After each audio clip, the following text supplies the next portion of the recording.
El sistema digestivo de los rumiantes está conformado por cuatro compartimientos. El primero es el retículo, el cual es una cámara pequeña que ocupa un 5% del espacio del estómago. Se sitúa entre el diafragma y el rumen.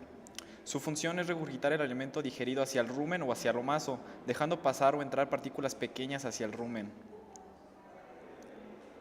Después tenemos al rumen, que es un vaso de fermentación musculoso con capacidad de 100 a 120 litros. Ocupa la mayor parte del estómago con un 80% de este. Contiene a cerca de 30 especies de microorganismos entre bacterias, hongos y protozoarios que realizan la fermentación.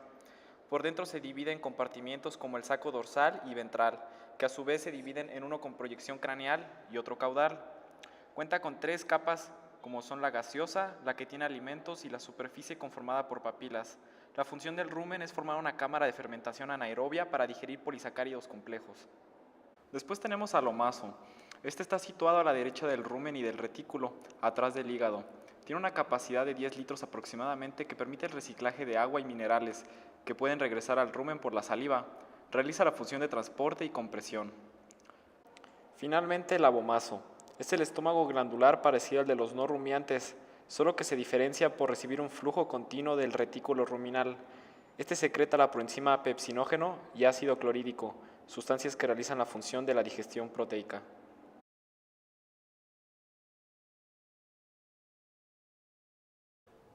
La población bacteriana relacionada con la digestión fermentativa es muy amplia, con al menos 28 especies funcionalmente importantes, localizadas en el rumen.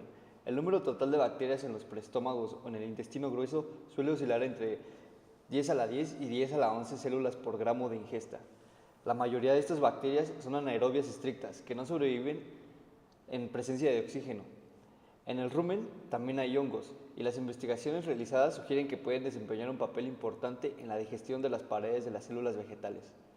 Asimismo, el rumen posee una amplia población de protozoos, al igual que el ciego y el colon, cuyo número oscila entre 10 a la 5 y 10 a la 6 células por gramo de contenido rumial.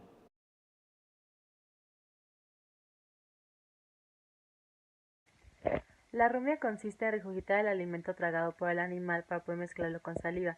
De esta manera se puede disminuir el tamaño de las partículas y poder exponer el carbohidrato en las fibras para que de esta manera haya una fermentación bacteriana con los microorganismos que se encuentran en el estómago y poder hacer un mejor uso de sus nutrientes.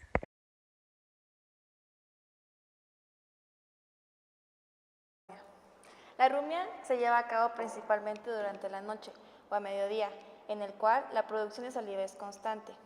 El nuevo bolo alimenticio pasa al rumen, desde donde es impulsado hacia el retículo, que constituye el depósito en el que se acumulan los alimentos una vez que están suficientemente fermentados. En el retículo se producen contracciones que conducen al material hacia el omaso.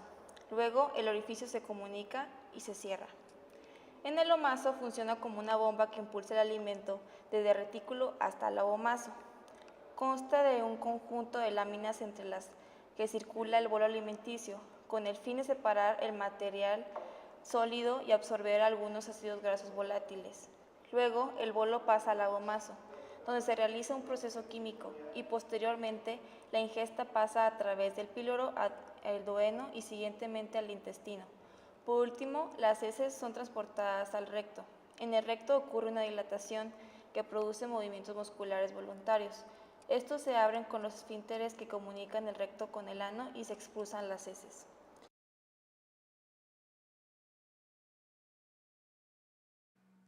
Los movimientos ruminales contienen varias etapas para poder transformar el alimento, concentrándose en el contenido del rumen y en la producción de la motilidad. El contenido ruminal se estratifica de acuerdo a las diferentes densidades en sus componentes, conteniendo diferentes zonas, tal como la dorsal, donde se concentran los gases como el metano y el dióxido de carbono. Zona sólida, se encuentran las partículas de forraje entremezcladas con los gases. Aquí se concentran los microorganismos que degradan las partículas de alimento en otras más pequeñas. Zona fangosa, formada por partículas de tamaño intermedio en su proceso de fermentación, siendo de esta donde sale el alimento que será regurgitado para la rumia. Zona de expulsión, zona ventral, también conocida como zona líquida, contiene partículas pequeñas que seguirán al omaso hacia la determinada zona de escape, terminando con la zona de escape. Seguido por la motilidad ruminal, Para poder mantener la actividad del rumen, se usa una gran movilidad en las paredes para poder mezclar el contenido, facilitando la eliminación de productos de la fermentación como los ácidos grasos volátiles y los gases, logrando también permitir el tránsito del contenido hacia la boca para la rumia o hacia las otras partes del estómago para continuar la digestión. El rumen actúa con movimientos secuenciales, mezclado o de eructación. El mezclado es cuando el animal debe estar en reposo. La secuencia dura 20 segundos, iniciando por contracción bifásica del retículo, luego la concentración del saco dorsal, la contracción del saco ventral en la dirección de la parte posterior de la vaca. Al terminar las dos, se repite en dirección al cráneo. Gracias a estos movimientos se asegura el contacto del contenido ruminal con las bacterias y se favorece la liberación de los gases. Luego siguen las contracciones de erucción, provocan la salida de los gases producidos, eliminando 40 litros por hora de metano y dióxido de carbono. Terminando con el control de la motilidad.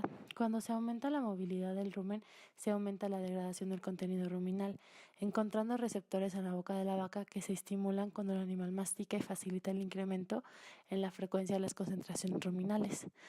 Los alimentos forrajeros favorecen la distensión de las paredes del rumen y en consecuencia facilitan la motilidad y los procesos fermentativos.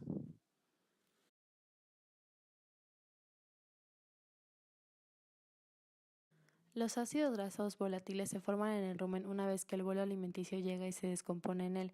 Durante la fermentación ruminal, la población de microorganismos, más que nada bacterias, fermentan los carbohidratos para producir energía, gases, como el metano y el dióxido de carbono, calor y ácidos.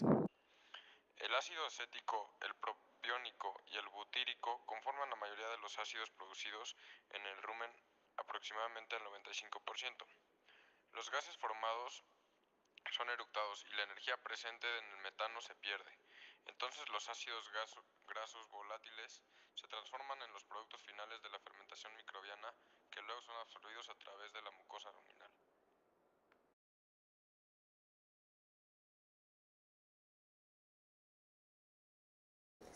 La fuente de carbohidratos del alimento influye sobre la cantidad y la relación de ácidos grasos volátiles producidos en el rumen. El suministro de acetato puede ser adecuado para maximizar la producción de leche, pero la cantidad de propionato producido en el rumen puede limitar la cantidad de leche producida porque el suministro de glucosa es limitado. Los carbohidratos no fibrosos, presentes en muchos concentrados, promueven la producción de ácido propiónico hasta un 40%. Esto genera una mayor producción de leche. Pero el suministro de acético disminuye la síntesis de grasa, lo cual puede disminuir el porcentaje de grasa en la leche. El exceso de propionato genera más energía porque son fermentados más rápido. Esto obliga a la vaca a utilizar la energía disponible para aumentar el peso corporal, en lugar de utilizarla en la síntesis de leche. En resumen, un cambio en la producción de forraje y concentrado en una dieta provoca un cambio importante en la cantidad y porcentaje de cada ácido graso volátil producido en el rumen. Esto tiene un efecto disponible sobre la producción de leche, el porcentaje de grasa en la leche y el valor relativo en una ración para la producción de leche en lugar de que engorde.